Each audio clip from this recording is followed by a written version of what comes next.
I'll show you a few ways that I use closing in. Yeah. So if you're in a medium guard, there's two ways I can close in from a medium. So if I'm coming to your outside to here, what I want to do is I want to start with my sword on this side of it, and that way I go into hanging to there, and that way I'm really nicely guarded. I mean, you can get around it, there's counters to every technique, but that is really nicely guarded. So step under the front leg into hanging, bring the back leg round and grab the hand, then step the other foot around, and here's where I want to end up ideally. Yeah. So do you want to try that one? So yeah, you want to start with your sword on that side. So you step with your front foot as you're pushing into hanging, step the back leg around, grab forward, past that way. Back? Yeah, while grabbing my hand. Yeah, the forward hand, that way. Then step the other foot around while you sort of get control, and you can do whatever you want from there. So it's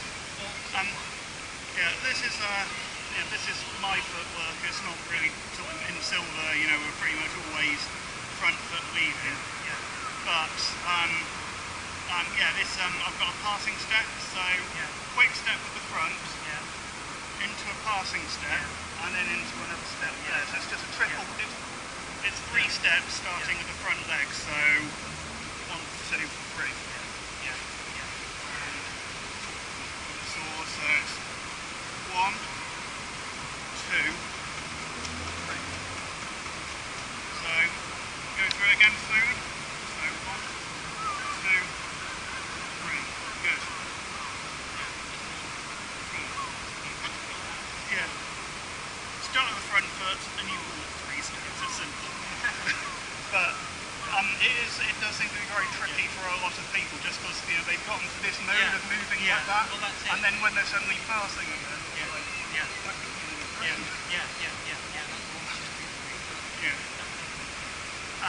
the other way to do it.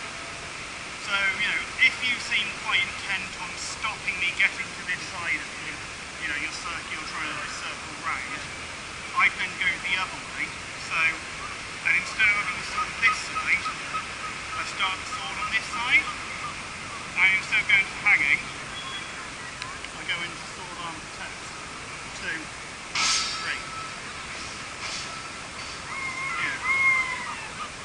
I mean, you can keep hold of it with, if you can, it's better to keep hold of it with the hands, and maybe as a flexibility issue. If you have to, then you can do it. But even if the sword does get pressed up against the body, it's still nicely protected. Maybe you get a little graze, but you're not going to.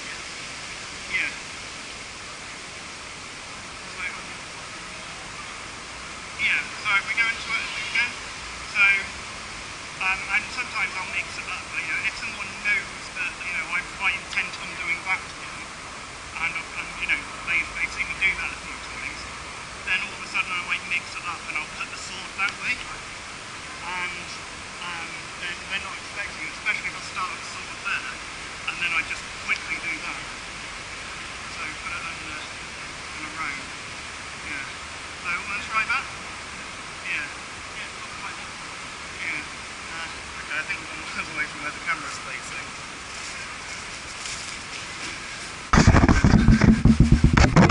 Down that way a bit. So, one more and then we'll have a go at that.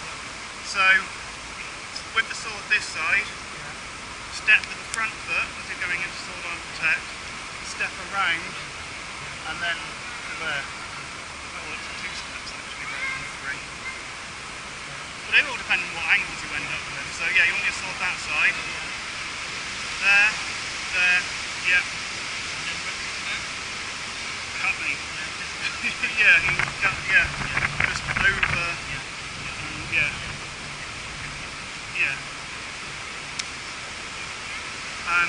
is an easy one. Although, I see where you end up with there, because I'm just thinking so from there, and maybe you'll end up on that. That can be a bit tricky, so if you're quick, you can do. If you're quick, you know they don't know what to do. Yeah. Yeah, that one. The one going to the outside there, I think is nicer because you can't do anything with that hand from that side. Whereas if I'm here, you've got a chance to or get control of that, or and I've left myself quite open to being kneed. So it's not as nice. That way's definitely better. But if you're mixing things up, you think I'm going this way. So yeah, if you think I'm going that way, and then all of a sudden I'm mixing it up, then it can certainly work. Yeah. And these are all moves I come up with myself. Maybe I've got the system Quicksilver because it's a quicker version of Silver. That obeys all the principles. You're advancing in, but you're still safe the whole time. Rather than advancing in with an attack, you're advancing in with a guard. I don't know if Silver did write about any of that stuff, but I think he's right. Yeah.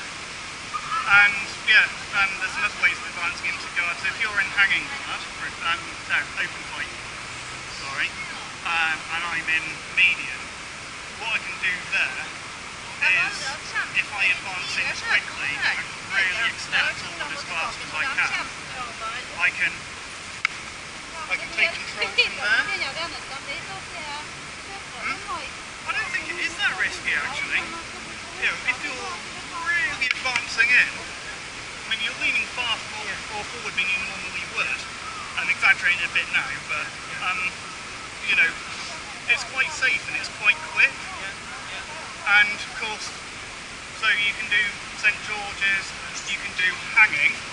So if you just attack down as soon as you see me moving from there, and from here, because I'm out to the side, it's very difficult for you to get round to that side, and I've still got all of that side protected. So you can do it from hanging, you can do it from St. George, you can do it from sword arm protect. So if you're passing through, if you're going to open fight, go slowly. So if you pass through inside into sword arm protect, so you can do it that way as well. Yeah. And you can do it to outside, just as if you get it higher than normal, you can,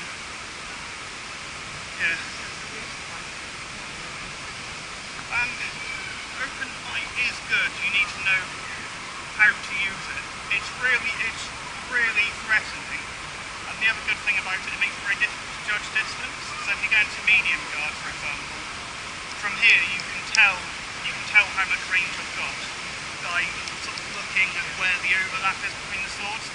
If I'm here and moving around, it's much harder to judge distance. There's one nice thing about open fight. And there are some quite nice tricky techniques you can do, like you can snake it around and then do that, and it's very quick. There's all sorts of things you can do. It has its place, so you'd be a bit of an idiot to do it all the time. I think it's more forward than false guard. False guard's this one. I use it quite a lot. It's a lot more relaxing on your arm. If you're in hanging guard, it's brilliant, but it's really tiring. False guard gives you a chance to recover, and as long as you're out of range, you're not going to be able to do anything to me. So let my arm recover, and it can be deceptively quick. So if you try attacking to me from out of range or to the other side, as long as if you're out of range, I can still defend myself. And it's quite a cocky thing to do, and it's quite annoying to the opponent, which I like. It's like I don't even need a guard. And you can do a lot from it. So if you're in medium guard, for example, I can get into that position.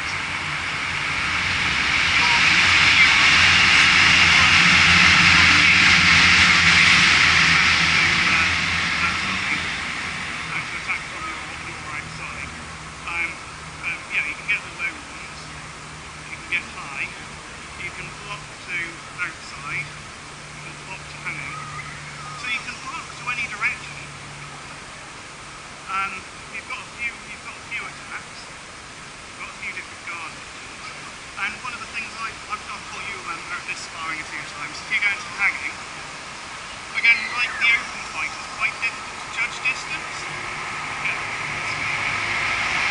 Yeah, from here it's quite difficult to judge distance, just like with open fight, the swords there, especially if they're in hanging as well. And what I sometimes do is, when they're not looking, I'll gather the back foot into here, and then step forward and attack the wrist. You've seen me do that a few times, haven't you?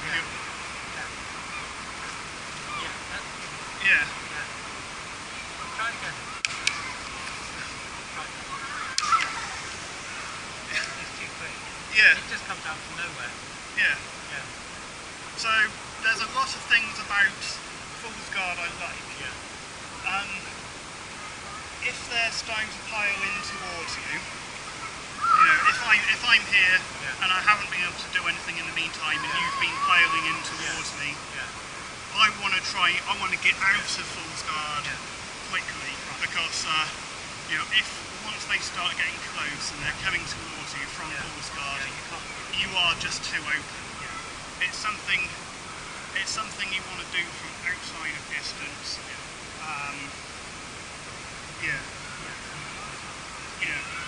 Limiting your options then not too much, really. Yeah. Something I've been thinking about is recently is how all guards have a mirror version. Yeah. So obviously inside, outside are mirrors, but then hanging and sword arm protector mirrors. Yeah. Yeah. And it's something which I have to think about, you know, being a left-handed fighter, is like, you know, how to actually change techniques. So think about how, you know, how that's a mirror. I suppose that's open and falls a mirror in the opposite axis. And obviously in like longsword and some of the other systems, all guards have their mirrors. So you've got a guard here, you've also got a guard here, and here, and here, there, etc. I had a point. I don't know where. I can't remember where I was going with this. Well, all people got mirrors. Yeah. St George's.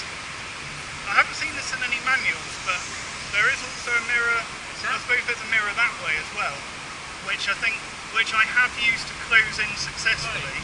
Whether or not it's a historical technique, I don't know. I'm sure someone must have come up with it.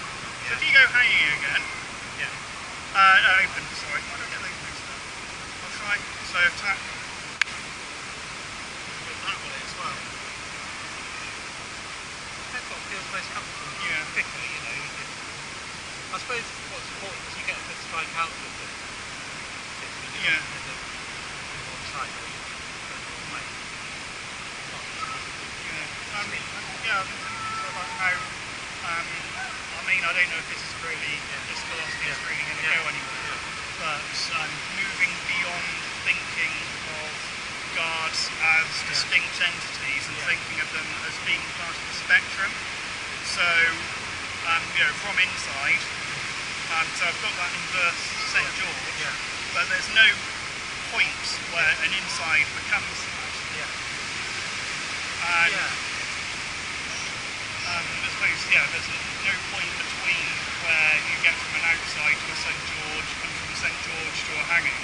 So really sort of moving beyond it and thinking of the guards as being a spectrum and thinking about it in terms of physics and body mechanics, thinking of it in terms of physics and body mechanics rather than distinct techniques. I think that seems to be the best way to think about it, because it has to go with the body mechanics and physics. And there is, inevitably, like you say, there is placed in between those guards. And they've got to be relevant. A bit like basketball, you know, so hanging guards. So that's the kind of example really of the guard being and if you fought really robotic ways, like hanging, bastard, hanging, bastard, inevitably, someone might attack you, say here, which is just on the weak, where it could go through. And if I was in faster, it's going to get me as well. So, there has to be a spectrum of variation between the guards. Or because people, you don't know where that strike is going to come in. Down the line. And if you do fight with kept but perfect form with these very distinct techniques, sooner or later someone will find a way of exploiting it. No, I don't. It's useful for learning. Using it's useful for learning. And then you would naturally, like you say, pick up the spectrum. And if you were, it has to be that way. And if you were coming to thrust me, if you're coming to thrust my outside, rather than doing a proper outside, I'd do it with the sword tilted more that way. That's a bit more like longsworders. I mean, so you go immediately into parry and which is also a good technique, isn't it? I suppose for them it works very quick, so use the longsword too, I think.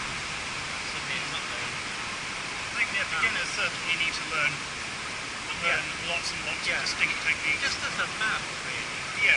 But like you say, when you go to the I think you have to look a little more broader spectrum and, to see that it's not pure game at all. I think good fighters probably develop those using that as the basis. From time to time I've come up with techniques that are fine. I'm sure it happens in Brazilian Jiu-Jitsu where they've got absolutely thousands of techniques. And one example,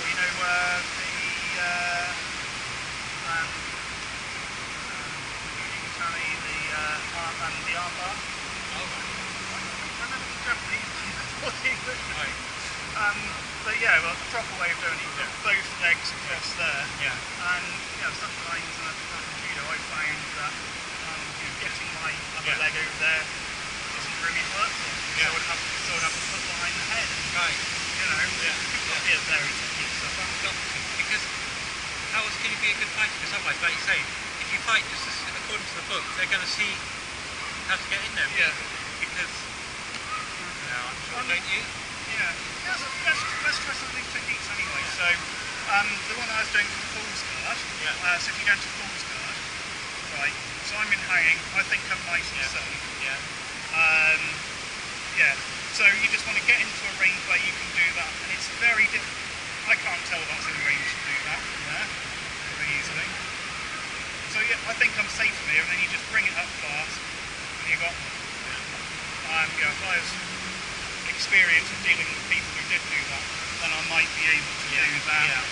But every time you do but if you can see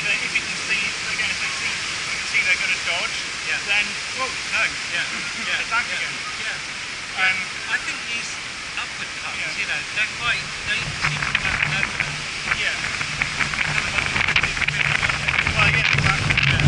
if we go for a bit more range, try that foot technique. So bring back foot in.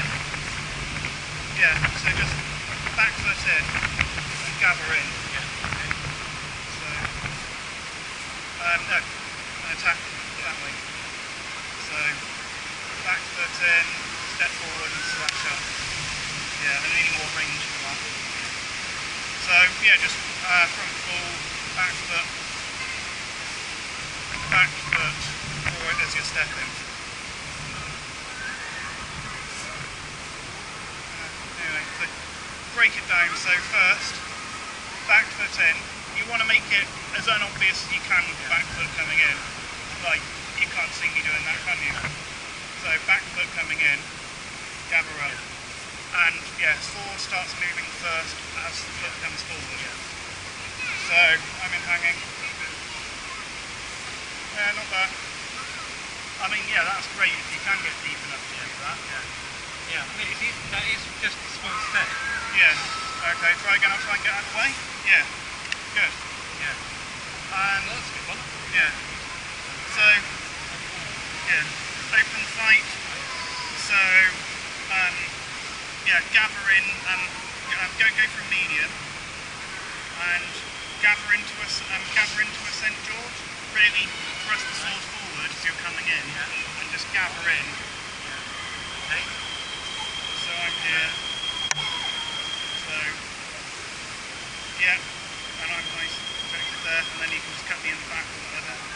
Good.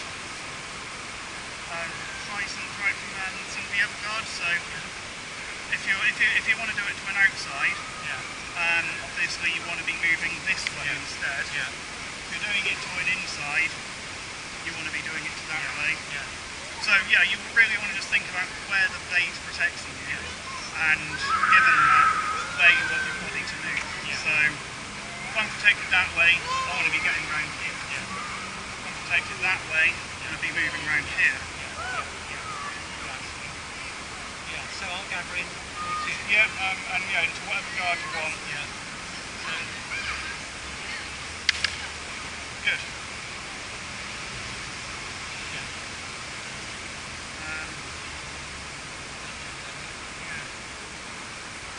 So, yeah, I suppose if I was doing a sword arm protect, yeah, that is when I'd want to do that inverse St. George. We're going through an inside into the inverse St. George, and when I get, if you go into open fight, yeah, when I get to the closest point, I probably want to be about there, so your sword's coming down. Yeah. So, yeah, as soon as you see me moving, just strike straight down. Something I like doing is I like to make it not quite so obvious what I'm doing, so I'm not just going to be like I'm going to want to sort of fake a thrust or something. So you think I've just been a twat and just missed my thrust because I'm a moron. And then finish the thrust. so you think of it and then you're in before I realise that you're not doing that. I'm just sort of rambling so many ideas so quickly. No, it's good. Yeah, no, that's the way to learn. Yeah. You know. Let's try that for hanging actually. So, no, you're still in open, Right. and I'm going to come round that way. So as soon as you see me coming in, right at me on the noggin. So, I messed that up a bit, but let's try that again. So,